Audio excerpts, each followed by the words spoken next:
Hello అండి, welcome to our channel. ఈరోజు మనం ఈ వీడియోలో రెగ్యులర్గా చేసుకునే ఇడ్లీ కాకుండా సగ్గుబియ్యంతో ఇడ్లీ తయారు చేసుకుందాం. ఇడ్లీలు మనకి మృదువుగా చాలా బాగుంటాయండి. ఇంకా తయారీ విధానం కూడా చాలా సింపుల్. ముందు ఒక బౌల్ తీసుకుని అందులో ఒక అరకప్పు సగ్గుబియ్యం తీసుకున్నానండి. ఇక్కడ నేను చిన్న సైజులో ఉన్న సగ్గుబియ్యం తీసుకున్నాను. నార్మల్గా పెద్ద సైజులో ఉంటాయి కదండి, అవైనా కూడా తీసుకోవచ్చు. ఒక హాఫ్ కప్ తీసుకున్నాను. ఇప్పుడు ఇందులో నీళ్లు పోసుకొని దీన్ని 4 అవర్స్ నానబెట్టుకుంటున్నానండి. ఒకవేళ మీరు మార్నింగ్ బ్రేక్ఫాస్ట్కి చేసుకోదలిస్తే ఈ ప్రాసెస్ అంతా రాత్రే చేసుకోవచ్చు, రాత్రిపూట నానబెట్టేసుకోవచ్చు.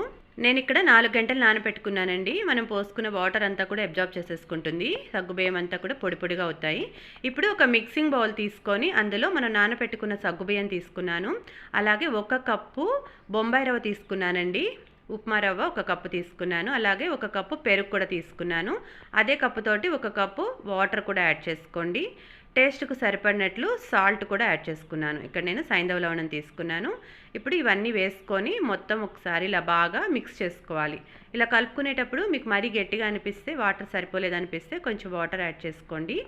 చూడండి, ఇలా మొత్తం బాగా మిక్స్ చేసుకున్న తర్వాత మూత పెట్టేసి ఒక పావు గంట మనము రెస్ట్గా ఉంచేద్దామండి. మనం రవ్వ కూడా ఇప్పుడే యాడ్ చేసాం కదా, ఆ పెరుగుతోటి చక్కగా నాని రవ్వ కూడా సాఫ్ట్గా అవుతుంది. ఈలోపు మనం చట్నీ ప్రిపేర్ చేసుకుందాం. మిక్సీ జార్ తీసుకొని అందులో ఒక అరకప్పు చట్నీ పప్పు తీసుకున్నానండి. అలాగే పచ్చి కొబ్బరిని కూడా బాగా సన్నగా కట్ చేసుకొని కొంచెం తీసుకున్నాను. ఎండుమిరపకాయలు ఒక 4 తీసుకున్నాను. ఎండుమిర్చి ప్లేస్లో పచ్చిమిర్చి అయినా కూడా తీసుకోవచ్చు. ఒక 4 వెల్లుల్లి రెబ్బలు, ఒక 1/2 ఇంచు అల్లం ముక్క, కొంచెంగా చింతపండు తీసుకున్నాను. టేస్ట్కి సరిపడినట్లు సాల్ట్ తీసుకోండి. అలాగే కొంచెం కరివేపాకు కూడా తీసుకున్నాను. ఇప్పుడు ఇవన్నీ వేసుకొని ఒక అరకప్పు వాటర్ కూడా వేసుకున్నానండి. ఇప్పుడు మూత పెట్టేసుకొని మెత్తగా గ్రైండ్ చేసుకోవాలి. గ్రైండ్ చేసుకునేటప్పుడు ఇంకా వాటర్ పడతాయి. గ్రైండ్ చేసుకునేటప్పుడు అవసరాన్ని బట్టి యాడ్ చేసుకుంటూ వాటర్ని ఇలా మెత్తగా మిక్సీ చేసుకోవాలి. ఇప్పుడు చట్నీ రెడీ అయిపోయింది కదండి. ఈలోపు మనం నానబెట్టుకున్నాం కదా, ఇది కూడా చక్కగా నానిపోయి ఉంటుంది. రవ్వ పెరుగుని మొత్తాన్ని పీల్చుకొని కొంచెం గట్టిగా అవుతుందండి. అవసరాన్ని బట్టి చూసుకొని ఇలా కొంచెంగా వాటర్ యాడ్ చేసుకుంటూ కలుపుకుంటూ మనకి ఇడ్లీ పిండి కన్సిస్టెన్సీ వచ్చేంత వరకు మిక్స్ చేసేసుకోండి. చూడండి, మనకి ఇలా ఉంటే బ్యాటర్ సరిపోతుంది ఇడ్లీ వేసుకోవటానికి. ఇప్పుడు కొత్తిమీరని బాగా సన్నగా కట్ చేసుకొని 1 కప్పు వేసుకుంటున్నానండి. అలాగే ఇడ్లీలు మనకి చక్కగా పొంగి రావడం కోసం ఒక పావు స్పూను వంట సోడా కూడా వేసుకుంటున్నాను.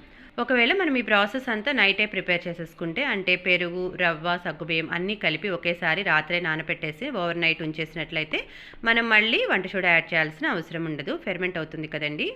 చూడండి, ఇప్పుడు ఇలా బాగా చక్కగా మిక్స్ చేసేసుకున్నాను. ఇప్పుడు ఇడ్లీ పాత్ర తీసుకొని అందులో లైట్గా నెయ్యి కానీ ప్లేట్లకి ఆయిల్ కానీ అప్లై చేసుకోండి. దానివల్ల ఇడ్లీల తర్వాత మనం తీసేటప్పుడు చాలా ఈజీగా వచ్చేస్తాయి. ఇప్పుడు ప్లేట్స్లోకి ఫిల్ చేసేసుకుంటున్నానండి. స్టవ్ మీద ఇడ్లీ పాత్ర పెట్టుకొని అందులో 1.5 గ్లాసు వాటర్ వేసుకున్నాను. వాటర్ మనకి బాగా తెల్లిన తర్వాత ఇప్పుడు మనం రెడీ చేసి పెట్టుకున్న ఈ ప్లేట్స్ని అందులో పెట్టేసుకుంటున్నానండి. మనం ఈ ప్లేట్లు పెట్టుకునేటప్పుడు పై ప్లేట్స్ పెట్టేటప్పుడు చూడండి, పిండి వేసిన భాగం పైకి ఇలా హోల్స్ వచ్చేటట్లు తిప్పి పెట్టుకుంటే పొంగినప్పుడు ఒకదాన్నొకటి అతుక్కోకుండా ఉంటాయి. ఇప్పుడు మూత పెట్టేసుకొని ఒక పావు గంట మీడియం ఫ్లేమ్లో పెట్టుకొని ఉడికించుకుంటున్నానండి.